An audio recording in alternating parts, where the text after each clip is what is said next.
Hey guys, this is Kidrob speaking, and in today's episode of Great Engineer, Terrible Driver, we are going to design a 1946 light sports vehicle in automation and hot lap it in BeamNG.drive on the automation test track. What driver score will I achieve today? We shall find out.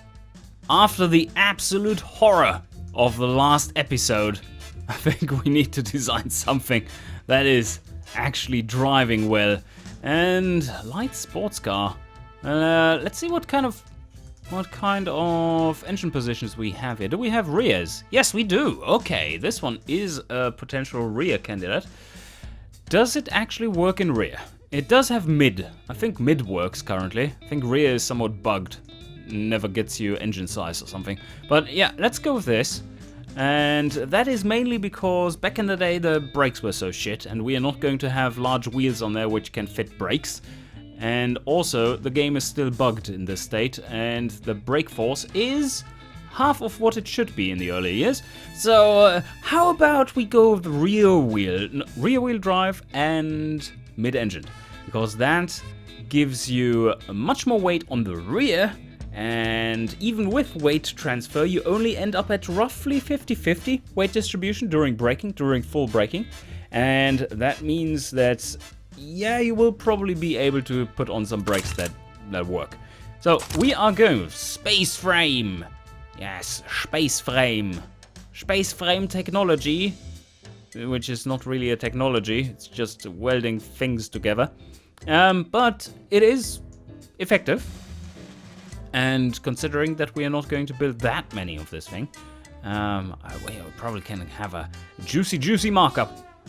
Massive engineering time, of course, and no mass production for both of them. So this will be a small scale production. Light sports though, so I'm going to aim for light sports and try to get into the light sport premium as well. I hope that works out. No galvanization here. And we're going with mid-transverse. Let's see if that actually works. Or mid-longitudinal, maybe. There's not much room there, though. Okay. And we're going with something somewhat front, rear, McPherson. Let's see if that sticks out of the body or not. But now, engine. Oh, engine. How about an inline 4? Or, oh well, there's no inline 5. Yeah, that's bad. Inline 4, tiny inline 6, just to make it amazing. Back in the day, I would say they still had some remnants of the pioneering spirit there, when it came to sports cars at least. Although the Second World War kind of destroyed that, for good reason. Let's see. Oh, yeah, it does fit. Holy shit. The massive engine would fit there. No, we're not even looking... We're not looking that deep into making a performance car. This would be a hypercar, and that would be way too scary. How about a tiny engine? How about a tiny inline 6? Just because we need something amazing after the catastrophe of the last car. Let's make something really good. Something really good. Questionable and good. Okay, direct acting overhead cam. This thing will rev. Although we might want to square it out a bit more so that it can breathe better. So, and rev higher. So still keep it at 1.2 liters. But man, this thing will be amazing. Now it's a square. It is a square, not square, a very rectangular, long square engine. Exactly. So here we go. Cast. We keep it cheap.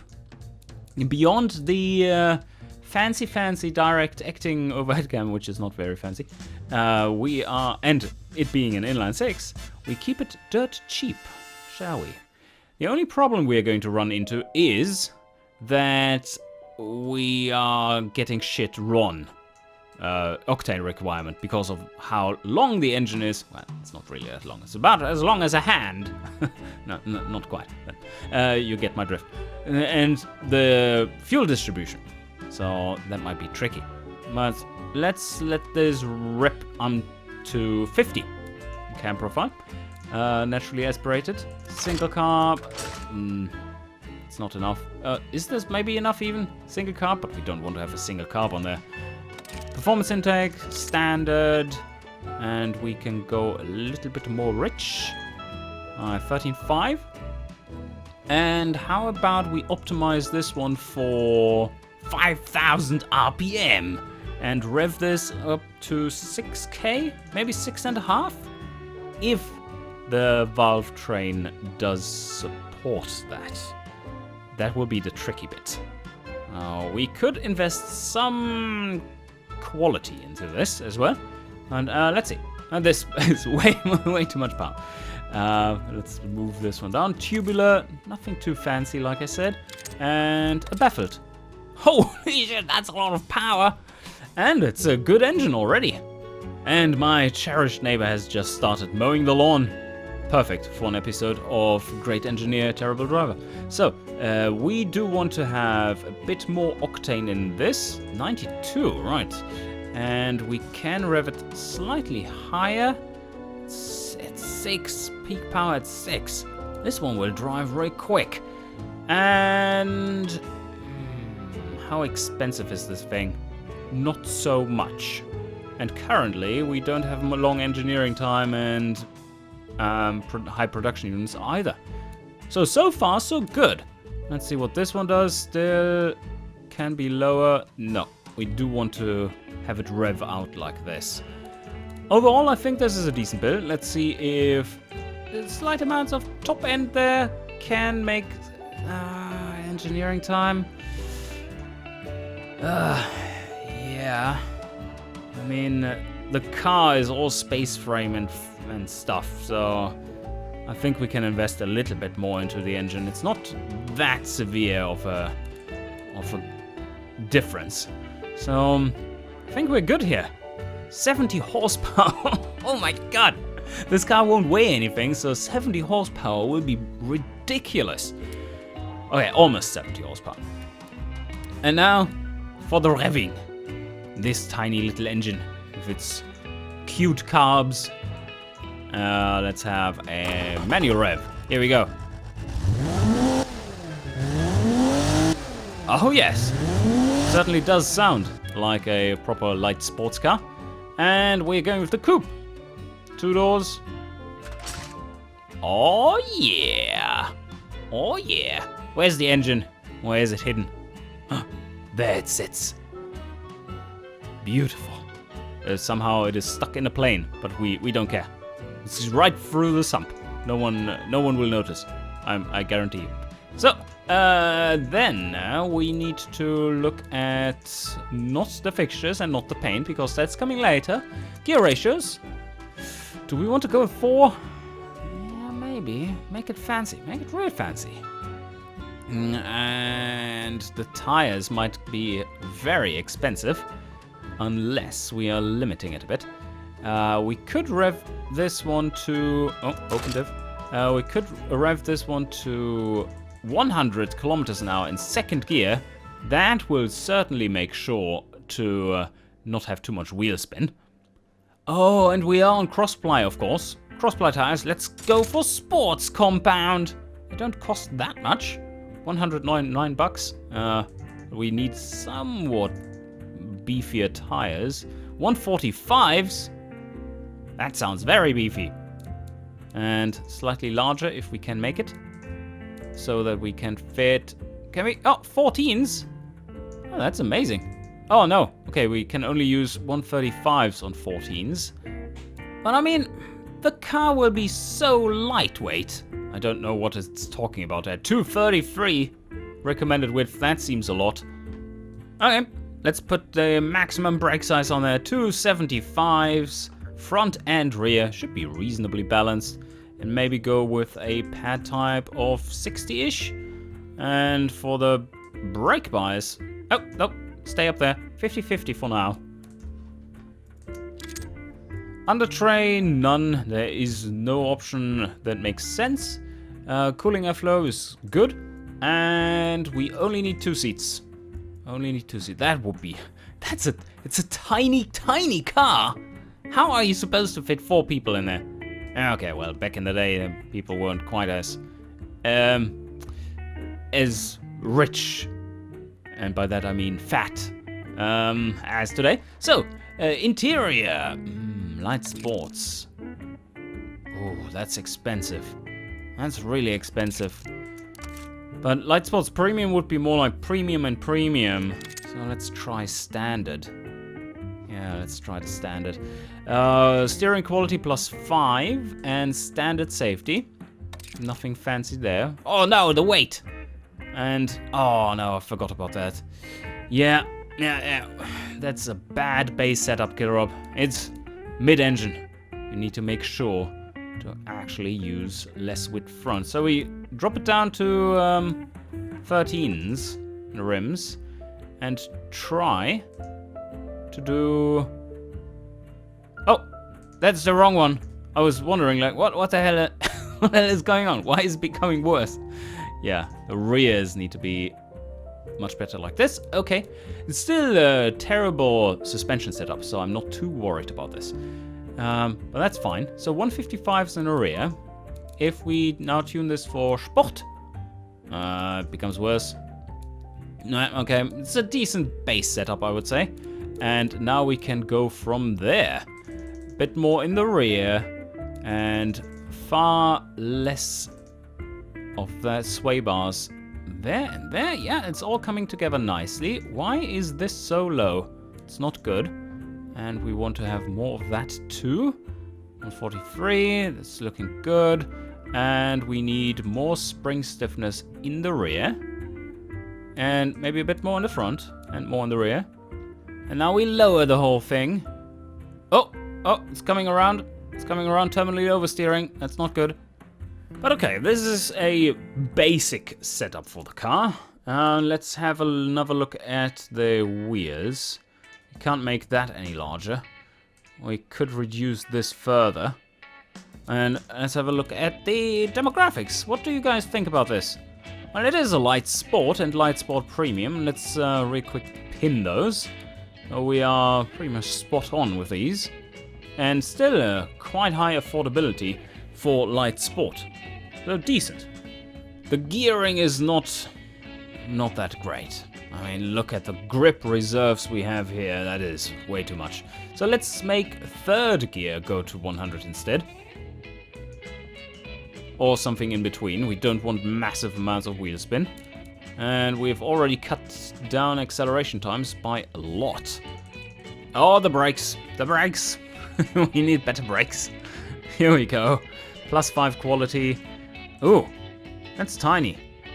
250. Yeah, that's not large enough, is it? Maybe go up to 70 in pad type as well. A bit more tire quality, +3 makes perfect sense. Let's just have an eye on the fast steering behavior as well. We don't want it to be all over the place once we get up to speed. A slightly more sporty spacing setup for the gears does help. Although we are losing some acceleration. Not too much, mind you. That is still looking decent for a car like this. And while Advanced 40s does give us more score, I wouldn't go for it because we have enough engineering time problems as is. At 33. It's pretty long, but man, it's within limits. I mean, we haven't quality spammed this thing. And right height? Do we need more of that or less of that? I don't want to make another car that is just like shaking in BeamNG. So let me give it a bit more than this. So before the roll angle starts to decrease heavily, which means we are riding on the bump stops in the corners. I think this is good enough. A little bit more quality there too. Never hurts. And so now, what do they actually think about? Yeah, okay, I assumed as much. Going from standard up to sport seems to be a good idea. And yeah, it's especially worth it for the Light Sport Premium. But even the Light Sport still has some budget left. And now I would like to go back to the engine and really quickly check if they would like to have some more power or not. So this is so far doing really well. Let's check with the power here real quick. Hold the engine We go to something like 67. And yeah, that's way more sporty. We could rev it higher like this. And we do have that in our internals. So I don't see why we wouldn't. Let's do that. We can rev it really, really. Okay, much higher. Cool. Gives us some more leeway on the compression as well. +2 there. Yep, perfect. And now we make 76 horsepower instead of 70. And we've increased our score in Light Sport Premium even more, while not hurting it in Light Sport. This seems to be the sweet spot. We rev it to 6.9. Not bad for an engine like back then. It's almost a race engine. Okay, so we clear the held engine. Another look at the demographic shows that we are exactly on point with this one. This will sell really well. This will sell really well. We can probably charge ridiculous markups, and then these guys here in the supercar market are going to be like, oh yeah, give me that, please. Time has come for the fixtures and the colors. All right, give me a moment.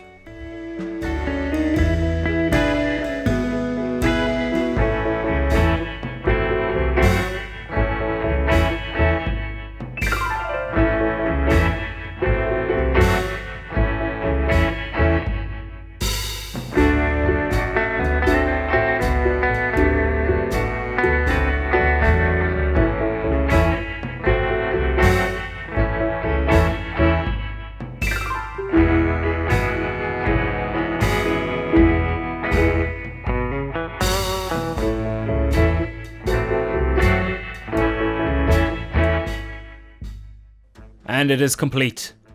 The Lexington has come out with a previous model. Going back in history, this is the Lexington Owl. And what a vehicle it is. It's looking good. It's looking really nice. Looking really nice. It's not, from the sides, maybe a little bit boring, but oh shit, wait a second. I forgot to mirror those. Mirror, mirror, mirror. The end pieces. Mirror, mirror, mirror. Mirror. Okay, now. It is done. The Lexington Owl. It's a brave little car. Brave in the way of it wants to race. But we're not sure if you will survive. But that's a minor inconvenience in the 1940s. So, yeah, look at this. Look at this. I deliberately made it not exactly centered and boring, but this one is a bird of prey. It is always a little bit on tilt, and you will be while driving it, or hopefully not too much.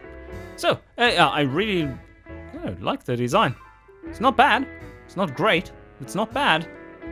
Another great entry from Lexington. I hope this one doesn't try to kill you quite as badly as the Cougar from 1955, our first episode.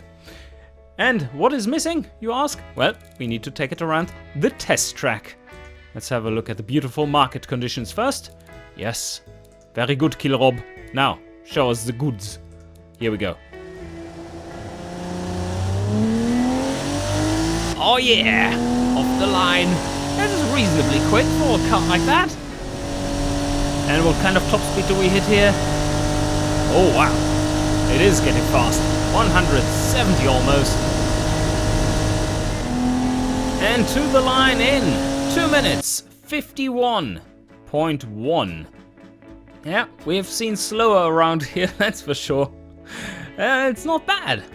Certainly not bad. I think it would do really well on the handling track, the little one over there. More so than on a big racetrack that is more tailored towards kind of more modern-ish cars with longer straights and yeah, fast corners and so on. But anyway, this is doing pretty well. 251. Let's see if we can beat it. Let's export it to BeamNG. Such a pretty little car. All right, let's hammer it. And here is our little, from this angle, somewhat blobby car. But isn't it pretty? The Lexington Owl. And let's indicate. Yeah, This is... Oh no, don't blind me. Don't blind me. This is all looking pretty good. Of course, this one is full manual. So we do have our 4 gears. And let's take it out for a whirl. Not much power there, but... Oh, wow. No, it's going. It certainly is going. Quite... Oh, the brakes are very performant. And the steering is reacting nicely, I have to say. And so far, so good. Man, this thing drives. The Lexington Owl. A lot better than the Cougar, I have to say. It is maybe not quite as fast as it. I can't really remember. But, yeah, it does behave better. It still has issues with rear stability under braking and cornering, as you would expect from old cars. But that is only an issue at higher speeds. Also, it has a tendency of being well behaved for quite a while and then just kicking out like crazy all of a sudden. But yeah, also to be expected. So let's take this one on a hot lap and see what we can do. Alright, here we go, and off. Oh. It's died so quickly. Alright, and brakes. Yes, nicely through here. Easy, easy. 70, yes. And third, if it's an S3. How fast can we get out of here? Oh, full throttle already. Yes, 105 kilometers an hour. Nice. I think we need to tap the brake here though. Let's slow down a bit. It's all good. It's all well controlled. And brakes when we are straight again. Oh. And it's coming around. A little too much. And on the throttle again. Out of here. And into third. Caswell's carousel coming up. Light braking. And turn. Yes. Oh, this beautiful line through here. Full throttle. And on the Daffy Flyer. So, what kind of speed will we be reaching today? First, 4th. There we go. And 160 coming up. Do we need to lift off? No, of course not. We just flat out through here. Almost 170. Beautiful. And early braking for this one. Just take it easy. Straight line braking. Take it easy. You can slow down for the rest. And there we go. At 90 and full throttle. Almost. Yes, there we are. Oh, carried out a little too much. Woohoo. Yes. Okay. A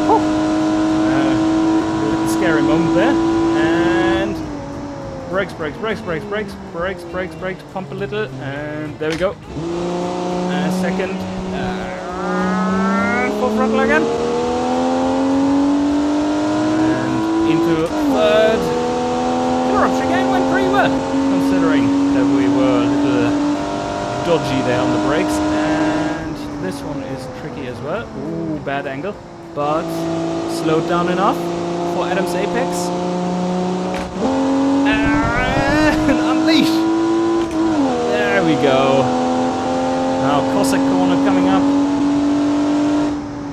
Again, slow down, slow down. You don't have that much grip. You don't want to overdo it. Yes, okay, good.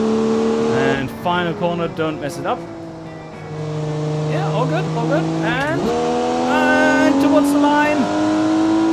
Come on, push it, push it. And that is a... Whoa, that was pretty fast. That was pretty fast. A 2:51.23. The Lexington Owl.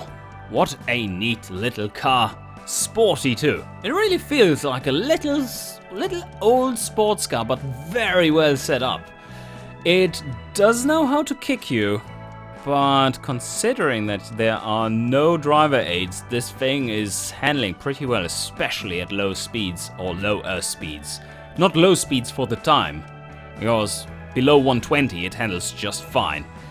Or let's say below 100. But anyway, this is a lot of fun to drive. And let's see, in automation, it managed a 2 minutes 51:10.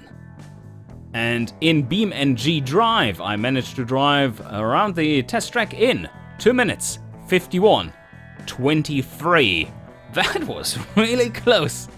And considering how old this thing is and what it is, that is phenomenal.